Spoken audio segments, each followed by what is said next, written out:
Hey guys, welcome to our channel. We hope you're all doing well. It's tempting to attempt to win an argument when you're involved in a brawl or in the middle of a heated disagreement. We all want to be correct, which is probably why we get into disputes in the first place. When debating, however, the most important thing to remember is to listen, comprehend, and then diffuse the situation. But it's still important to win when you're right. So let's look at how to win every argument. Stick till the end, since we have pretty effective stories to tell. Before we begin, make sure you subscribe to the channel and hit the bell icon so that you don't miss out on any of our upcoming videos. Number 6. Don't shy away from opponents' strong arguments. You become what you consistently practice, so practice consistently for the person you want to become. There's nothing like willfully misreading what the other person is trying to say to send an argument down the toilet. Respond to the opponent's argument's most compelling points. This makes you seem intelligent, since only someone who's confident in their own position would be willing to do that. Leave your argument on the sidelines and attack the individual only if you want to lose all credibility. Remember when Rush Limbaugh was arguing about birth control and cussed at the lady that was in favor of birth control? It'll irritate folks rather than persuade them to agree with you. Number 5. Be clear in your speech.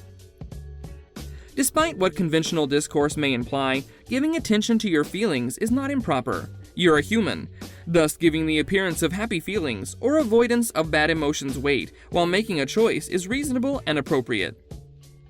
When you're having an argument, though, you should take a step back if you're furious or upset.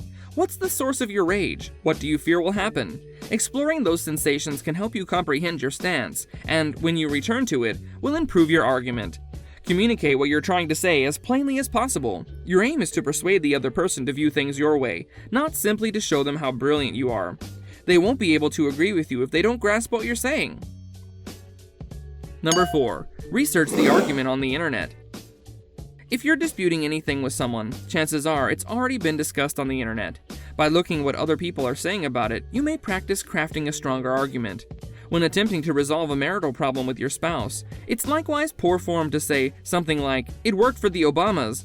The Obamas are kind people who are knowledgeable about a lot of things, but they aren't competent to advise on relationship matters. On a rainy day, curl up with Wikipedia's collection of fallacies. Number 3. Stay on topic. Don't get dragged into unimportant details like grammatical criticism if you're having a disagreement via chat, which sounds like a horrible idea to begin with. What do you get out of it? It's a slap in the face. You do not have to persuade everyone who disagrees with you. That makes you seem insane. Imagine an artist publicly chastising every journalist who gives them a negative review.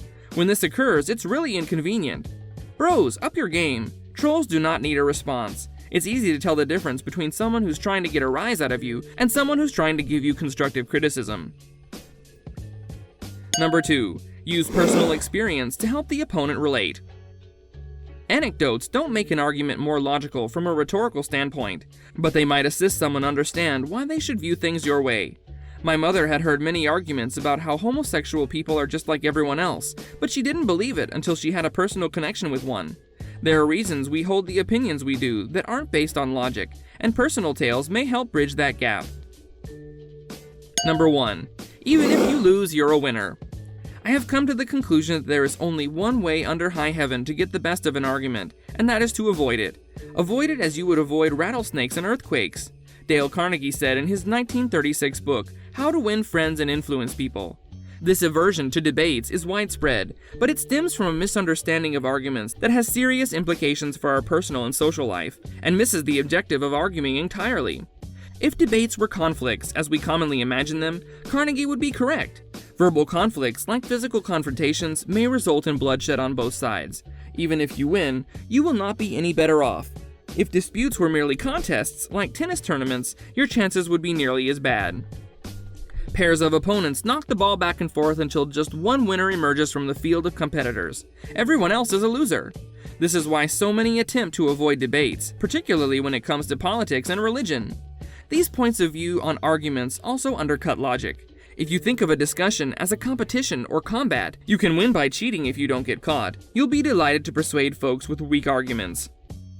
This brings us to the end of our video. I hope you enjoyed it. Hit like if you did, and don't forget to subscribe to our channel so that you don't miss any of our videos in the future. Also, watch the 2 videos that are on your screen because I'm sure you'll love them. With that, I'll see you in the next video.